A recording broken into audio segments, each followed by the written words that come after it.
Ba't nabablock namin yung mga tao na yun? Hindi, okay lang yun. Alam nyo, yan yung kagandahan pag magkakasama tayo kasi hindi naman natin kakayanin na tayo na ikaw lang ang magla-live, ganyan. Talagang kailangan natin ng suporta sa bawat isa. Dahil unang-una, mapapahamak ang account natin pag tayo napasukan at mai-report tayo. Sayang naman. Ayan nga, diba? At saka hindi ako basta-basta nagdesisyon ng ano. Tsaka pansinin mo kada makikita lang nila yung mga grupo natin pumapasok dun sa live nila, agad, block agad. Gagawin din natin sa kanila yun.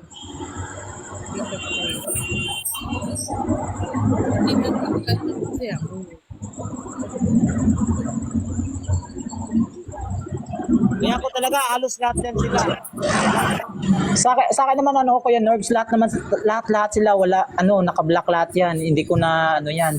Ano kasi yung ano ko ang tawag dito, maselan talaga yung pag-oobserba ko Kasi ganito kasi, gaya ng sabihin ko, ulitin ko ulit.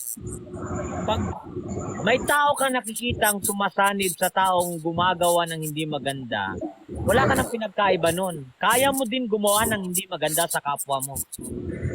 Kaya nga diba? Pero, ewan ko, ba't may mga ganong tao? Nagtataka lang ako. Hindi ba nila naisip na mas maganda yung nabubuhay ka na sa panahon ngayon hindi mo masabi yung buhay Bakit hindi ka na lang gumawa ng mga bagay na makabuluhan? Pero yung sabihin mong gagawa-gawa ka ng kwento para manira, para siraan yung isang tao. Parang hindi naman Kasi naman nila doon ang leader nila, peke, mapaniran tao. So, ano pang aasahan mo dyan? Yun na sila. Yun na yung pinakatama para sa kanila, yung mga ganyang style. Yun na yung bumuo sa isipan nila na yung galawan nila, sila yung tama. diba? Mahihirapan tayong i-correct yan kasi yun na yung yun na yung tumatak sa kanilang, yun ang tama para sa kanila.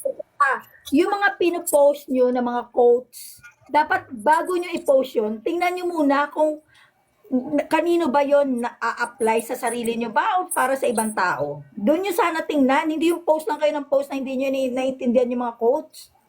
Hayaan mo na yun, tawag nito. Magi, karapatan nila yun Hayaan mo kung mabueltahan sila. Ganun, so ganun na talaga sila. Hindi na natin sila madidiktahan dyan. Ugali na talaga nila yan. Kasi ako bago ako mag-post, tinitingnan ko muna kung karapat-dapat. Wala, ugali talaga nila yan at Imagi. Hindi natin sila pwedeng kontrolin dyan. Kasi ugali na talaga nila yan. Oo. Rights naman nila yon. Rights ng bawat tao yan. Kahit ginagago nila yung sarili nila sa pagpo-post nila, sila na magdadala nun. Parang pinatamaan lang nila yung sarili nila.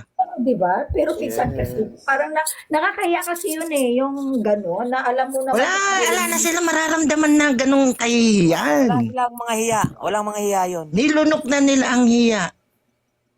Naku, nakakatawa. Basta Basta alam ko pinagre-record nito Saka sino kayo?